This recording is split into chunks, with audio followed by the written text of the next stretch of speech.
I wonder if it was awkward for Google to send a beanie to a Florida address that not only was in Florida, but kind of like Central Florida, so it's a little warm.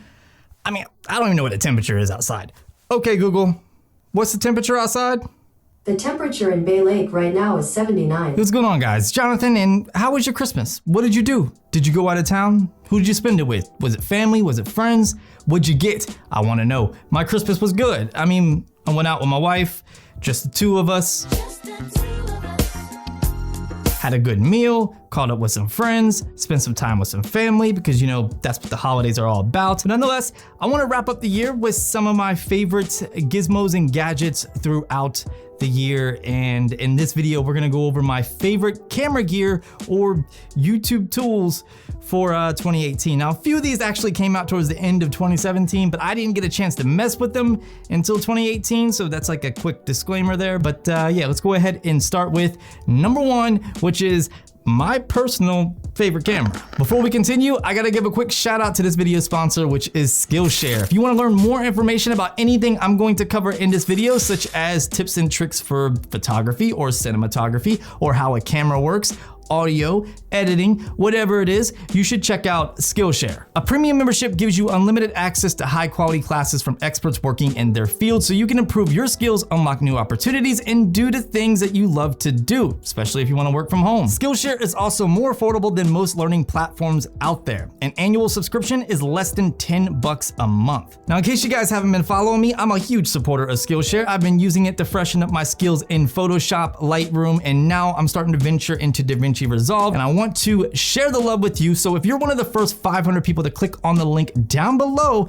you can get 2 free months of Skillshare Premium. So the next time you happen to question me on something that I covered, I might question it right back at you. And if you don't have that answer, there's really no excuse because I'm giving you a free opportunity here to freshen up your brain. You should take me up on that. This was actually a lot harder than what you might think. There's like a lot of really good cameras that are out right now. The A7 III, which is a lot of people's top camera, is a fantastic choice. But if you don't want full frame, or if you want to save some money, my personal favorite camera is the Fuji XT3. First of all, the build quality of this camera is phenomenal. It is weather sealed and it is built like a tank. I love all the old-fashioned dials on it because you can control everything manually. There are a ton of different customizable buttons, including ones that are built right onto the touchscreen, so you can swipe left, right, up, and down to access different features and different modes. But my favorite part about the Fuji XT3 is it features a new Fuji X trans sensor, which is backside illuminated. The overall imagery coming from the sensor is phenomenal. Plus you have a quad core processor built into this camera, which is great because it unlocks 10-bit internal recording, so you can record at 4K up to 30 frames per second at 400 megabits per second, 10-bit 420, which is awesome. Externally, you could do 10-bit 422, which is a great option if you have something like the Ninja V. You get 200 megabits per second, 4K 60 frames per second, which is awesome. Pretty much this camera is the all-in-one package, giving you the best bang for your buck when it comes to best camera under $1,500, and in my opinion, best camera under $2,000. Number two is the DJI Mavic Pro 2. This actually has 2 different shooting modes. So you have a crop mode and you have like a full field of view mode. Between those two, plus adding in your own zoom in post, I just don't really see a need for the zoom. Plus this has a variable aperture. It has a 10-bit 420 recording internally to a micro SD card, which is just confusing to me, especially when it tops out at 100 megabits per second. But you know what? When it comes to the image, it speaks louder than the specs. The Hasselblad camera combined with the 1-inch sensor produces beautiful images. It has a ton of different sensors, so even if you're a beginner drone pilot, you're gonna feel comfortable flying this thing because you gotta be really clumsy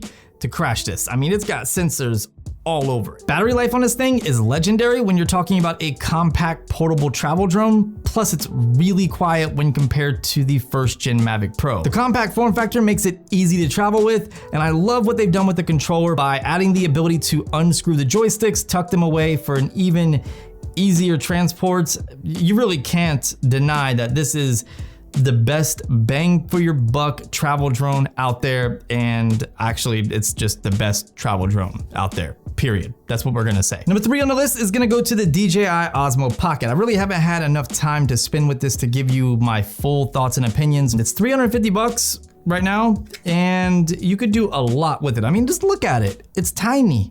It's a baby. It's so adorable. Hands down, it wins cutest gimbal of the year. It's the cutest gimbal, period. I love it so much. The cool thing about the Osmo Pocket is the fact that it's a hardware-based stabilization system. So it's not using any kind of software to stabilize your footage, unlike the GoPro Hero 7 Black. It can record at 4K 60. They have pushed out an update that has improved the microphone pickup, and they did promise to continue to support the Osmo Pocket with future updates that's going to bring further enhancements and new features, such as the unlocking of the color profiles that we saw in the review sample videos. But yeah, I have to add it to the list of my favorite camera gear of 2018 because there's nothing on the market like it, and it's different. And I love it. Number 4 on the list has to do with audio. There's been a lot of great audio devices released this year. I think the Rode VideoMic Pro Plus was released this year, and it is a fantastic on-camera shotgun mic and can easily be used as a boom mic because the audio is just that good. But what I'm about to show you is amazing. And even though it came out last year, I got to use it this year and it has blown me away. This is the Instamic. Look at it. I feel like I should do a video of all these miniature pieces of camera gear and make like the world's smallest YouTuber creator setup. The Instamic is a ridiculously small microphone that can be used in various settings with various mounting options. So inside the box, you get a magnetic mount, which is the one that I have attached here. You get a Velcro mount, and then you have like a 3M adhesive, 3M tape mount, and then several blank mounts that you can attach however you want. So you can get more Velcro, you can get more 3M adhesive, you can get another magnet. You could do what you need to do to mount that microphone. You could use it as a lav mic, you can mount it to a camera and use it as some type of small shotgun style mic. The Instamic comes in 3 different flavors. You have the standard Instamic, which is every bit as good in terms of sound quality as the Pro model that I have here. It's just lacking in some of the other features. Then you have the Instamic Pro Mono, and then you have the Instamic Pro Stereo, which is what I have. The Instamic Pro Stereo is a 4 mic array with 2 lateral mics, and it records all the way up to 96 kilohertz. It has 8 gigabytes of internal storage. It has a built-in battery that is rechargeable via micro USB. And one of the really nice things about the Instamic Pro is it's waterproof. It has an IP67 rating for up to 1 meter for 30 minutes, which is awesome to see in this form factor. And it's only 189 bucks, and the quality that comes off of this speaks for itself. Let me just switch over to it real quick. So this is the audio off of the Instamic Pro. You can see it's not as good as the shotgun mic that I'm using, but that's because this is a very expensive shotgun mic, but it is still high quality audio. And what really sells this is the versatility. As a YouTuber, you're constantly traveling, going to different events, and having to lug around a large microphone can be a pain. This can go in your pocket, you can get audio anywhere. It's smaller than a Zoom H1, and it's only a little bit bigger than a quarter, which is just crazy. You could use it as a lav mic like I'm doing right now. You could use it for sound effects, which is really nice. So if you wanted to get some background noise to further enhance your noise cancellation or just have some background noise, you could do that as well. This isn't the first time that I've used the Instamic Pro in a video. I've actually used it prior as I was having some issues with my lavalier microphone, so I just used this.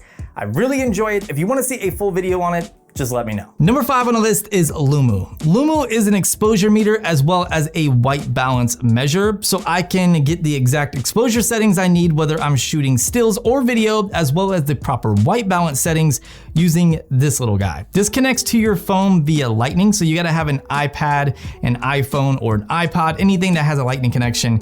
You can plug this into, download the LUMO app, and from there, it's all cake. So you can dial in your settings such as your ISO, your shutter speed, your exposure compensation, what filters you're using, and it's gonna spit out what aperture you need to be at. One thing that's really useful is you could take a picture of the environment that you're gonna be shooting in or the set that you're gonna be shooting on, and then you can get all of the settings to match that picture. It's really handy. It's saved me several times in a pinch, and I can easily recommend this thing. Last but not least, we have the Ninja V from Atomos. This is a 5-inch external monitor for your camera, but it's also a recorder. This thing is fantastic. It records 10-bit up to 60 frames per second. It's very small. The build quality is outstanding. It has a 1080p HDR display, which is crystal clear. It looks great. One thing I love about Atomos products and just Atomos in general is how long they continue to support their products. And I have no doubt they're gonna continue to support the Ninja V, because if you look inside the battery compartment, you'll see like a little connector. So that way they can bring future add-ons, such as an SDI attachment